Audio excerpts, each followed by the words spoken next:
Euzu billahi mineşşeytanirracim. Bismillahirrahmanirrahim. Gelî temaşavanın heja bi qedru kıymet.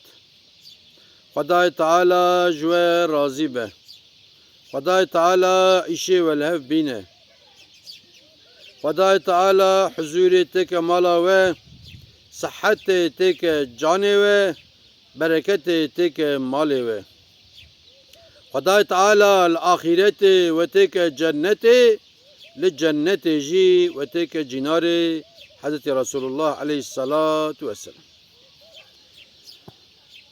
Gelî temaşavana rokî derwêşekî birê da diçe, tê ber kêleka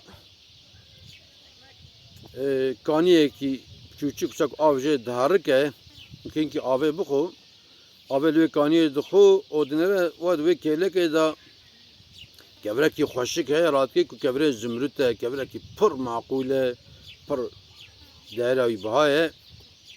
Radike wî kevrê dixe berîka xwe, birêya xwe da diçe, epey birê da diçe, dîsa dibetile rûdinê wenkî nan bixwe.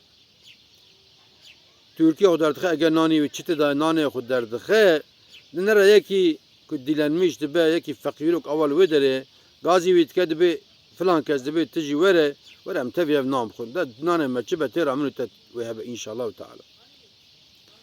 Ku Türkiye xwe vedike wî dîlencî feqîrok çav wî zimritî dikeve. Ji derwêj ra dibe te bi xatirê xwedekî dibe tu wî kevirî xweşik bidî min. Wî derwêşê ji hema radike wî kevirî dibe aştir. Ev ya wî dîlencî dixe berîka xwe, tevî ev nan dixwin, û jev diqetin. Jev diqetin, roya dinê ew ê dîlencî tê li derwêş digere. Wî dibîne, ziyaretiya wî dike, dibe do miştera got tu wî kevirî bidê min, û te jî hema wî kevirî da min. Te çima wî kevirî da min? Te nizanî qey değera wî kevirî çiqase, derwêj dibe wela nizanî değera wî çiqase. Değera wî pirkî pir e. Yani weka îro em bêjin 10 trilyon. 5 trilyon misal e. Êdê pekî madem te zanbû değera wî hewqa pir e, te ji bo çi da min dibe? Yek gotin kiştara got bide min, te ne dibe? Dibe tecbîr ke te got ki te bi xatirê xwedekî ji bo riza xwedê te bidî min. Min jî ji bo riza xwedê da te. Wî dîlencî wî kevirî derdixe dibe aştar. Aştar ya devreşrake wî kevirî xwe bira kevirê teşter be. Tu bi çawekî ji vî miqamê min hînî wî bike dibe, min hînî wî bike dibe. Kevir ji me ne lazim e dibe. Ew qak riza xweda li ba te heye. Ew qak tu derê didî xweda, ji bo xweda tu derê nadî mal û milk û filan. Ji ber pede heyeta te sex ve bî kevirî xweş biçûna, te bifrotina, te wî kevirî ji bo riza xweda da min.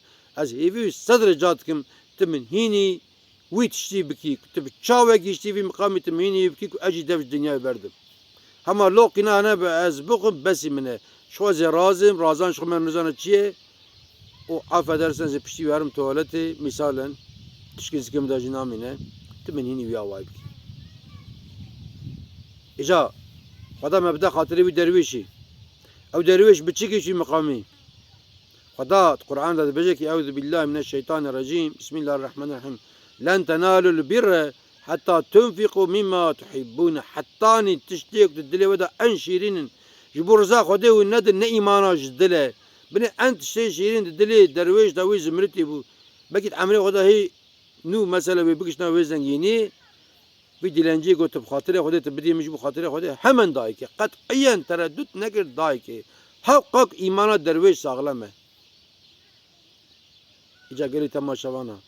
Em jî qermoçekê ser çavê xwe binêrin, em li emrê xwe binêrin. Ku li hesabê me nê, em di kîmlikê de li doğuma xwe binêrin ka em çend salî ne. Ne beseqe yani. Hatta kengem vê dû vê şeytanî herin, dû vê malê dunyayê herin, ji bo malê dunya gur mû vegur em mevdû bikujin filan bêvananî. Hûn te bimînin di xêr û xweşê da, hûn temam emanetî xweda bin.